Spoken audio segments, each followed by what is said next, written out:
When we last left Shantideva, he was explaining to us how important enthusiasm is. He said, just as the wind lifts a flying kite, joy and kindness lift up my mind.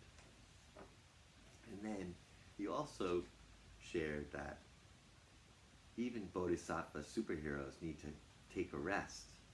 They don't take a rest from being kind, they take a rest to build up their energy so that they can wake up each day with enthusiasm, feel ready to enjoy the day with everyone else.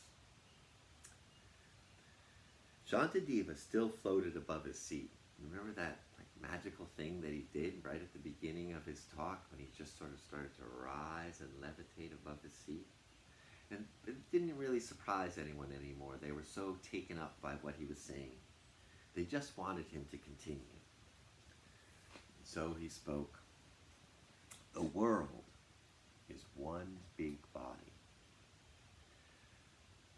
To develop my superpowers, I need to spend time alone without distractions. When I'm alone, I can practice paying attention to what is going on inside me.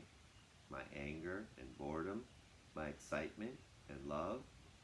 When I am alone, it is easy to remember my bodhisattva promise.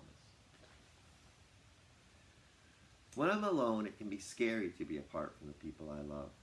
Sometimes I feel so afraid of losing my best friend that I want to grab onto him and not let go. When one of us has to leave, or when a play date's over, it hurts. I get stuck to him. I want to just hold on tight. Sometimes we get stuck to things too, like a favorite toy or a delicious dessert. When I'm stuck to things, I fear losing them, and that fear makes it hard to act like a superhero. In my fear, I may even hurt others with my words or my body. If I'm stuck to money, then no matter how much I have, I'm going to want more. I can spend my whole life working to get more money, buy more things, and never be satisfied. But if I spend even a small part of that same effort trying to become a bodhisattva, then not only will I make myself happy, I will make those around me happy as well. Bodhisattvas know how to love without getting stuck. They have no fear of losing what they love, so they can love endlessly.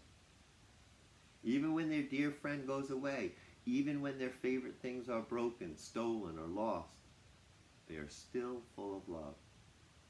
They love others whether they're being praised or criticized. That's very hard for me. I like to be praised, and if I'm criticized, I'm like, oh, I'm not going to like you anymore. But then I try to remember my bodhisattva promise.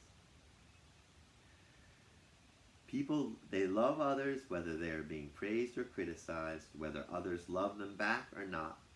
They are free to love and enjoy because they're not stuck to people and things and money. Shantideva then explained how we are all alike and how we are all parts of one body. My body has many parts, but I want my whole body to feel well, not just my nose or my belly. For bodhisattvas, all the people, animals, plants, and other creatures of the world are parts of one big body. They want the whole body to feel happy and well, all together, not just some parts of it.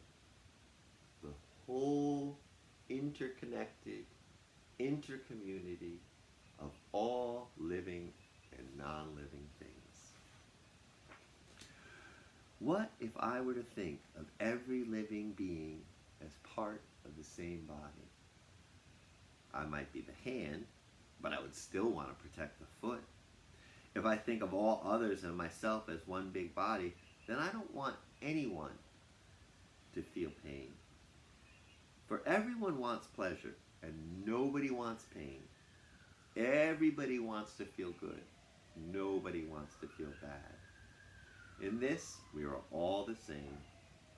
Everyone feels better when we act like one big interconnected body. When I was born, my skin was all wrinkled and I was tiny. That body is gone, but I still think of it as me and see that baby body as my body. If I can see my baby body as my body, then I can see all living creatures as parts of my body too. People in the crowd listening to Shantideva started to think of ways to make their neighbors more comfortable. Everyone wanted to help each other now that they saw themselves as one big interconnected body. Here's a beautiful picture. All the creatures of the world are parts of one big body. When I feed myself, I do not think I'm doing anything special. It's normal. A bodhisattva hero feels the same way about feeding others. When she gives food to hungry people, she never thinks, "Oh, how wonderful I am." Feeding others is as natural to her as feeding herself. It's like when your mom or your dad helps you get some food. They're not saying, "Oh, I'm so great because I'm giving you food." They're happy because you're a part of them and they are a part of you. Likewise, whenever others are sick, a bodhisattva wants to heal them. And whenever others are scared, a bodhisattva wants to comfort them. As long as any creatures are in pain, a bodhisattva will work to make them feel better. Just as we protect ourselves without expecting a reward, bodhisattva protects the whole world. Usually we think, I don't want to give away my favorite things because then what will I have for myself? But a bodhisattva thinks, if I give away all my favorite things, what will I have left to share? Imagine that.